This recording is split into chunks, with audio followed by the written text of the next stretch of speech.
Okay, so it's Easter, and traditionally this is a big time of year for Christians, and rightly so. It is their gig, but I'm convinced that Easter is great news actually for everyone, regardless of whether they call themselves Christians or not. So here's a message for all the non-religious people out there, for all the people who won't be going to church services or Zoom services, as it will be this year. If you are going to one of those, and if you are churchgoer, you can stop listening now. This is not for you.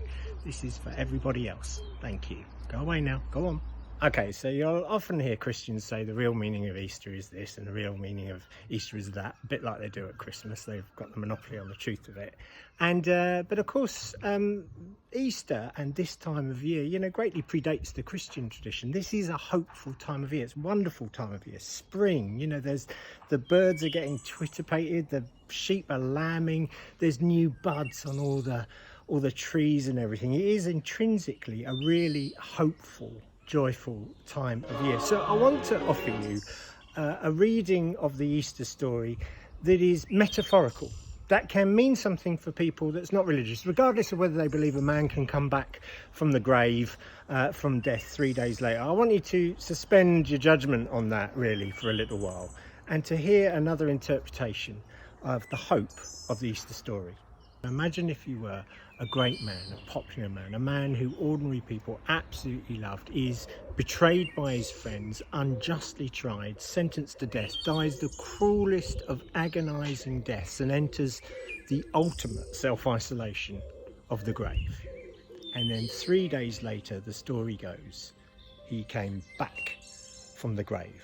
He was in the darkest place of death and despair, but somehow that wasn't the final word. There was a new hope to be born beyond the grave. Go with that story for a moment, will you?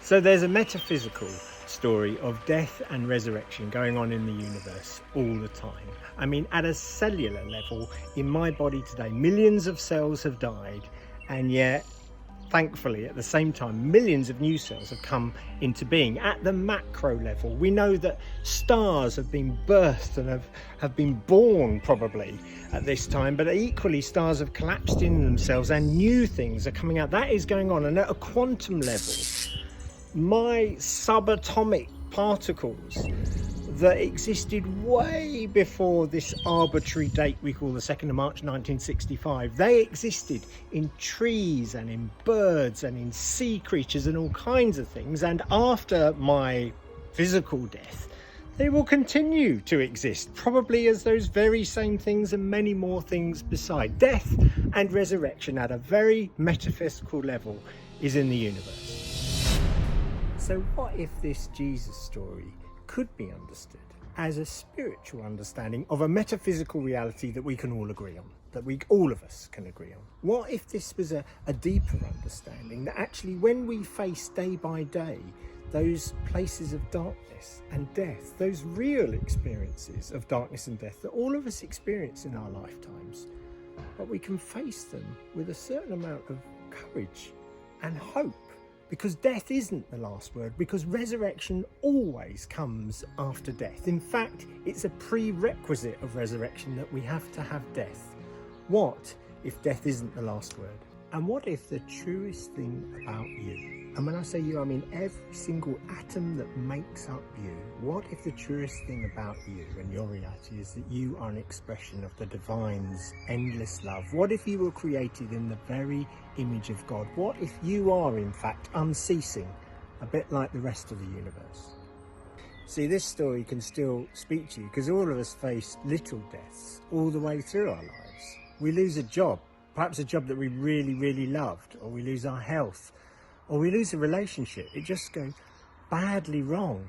And it seems like for a while, we're just surrounded by darkness. We are literally in the tomb, as it were.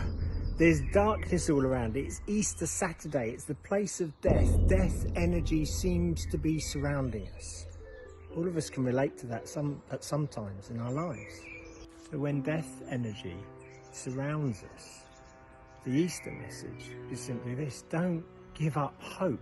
Death isn't the last word. There really is hope. In fact, the dominant theme of all spiritual teaching is fear not.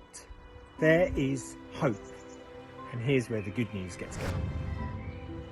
So wherever you are and whatever you're facing, no matter how much death you're facing, and no matter how much death energy is around you, the truest thing about you is you are an expression of divine love that fills the universe. And death and resurrection is a pattern in the universe. And yes, coronavirus is alive at the moment, but this is going to pass. It will die because all things come to an end. It's very natural. A poet I once known once said, the tide comes in and the tide comes out. Admittedly, he wasn't a very good poet, but the point is, this is going to end. There's hope, there's new life just around the corner.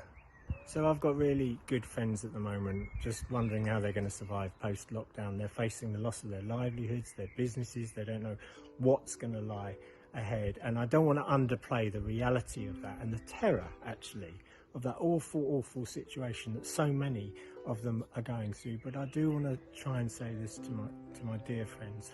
Have hope, have courage, people, because there's a pattern in the universe. It's death and resurrection. There is going to be new life. That's the whole message of Easter, that what seems the darkest, most terrible thing will birth something new.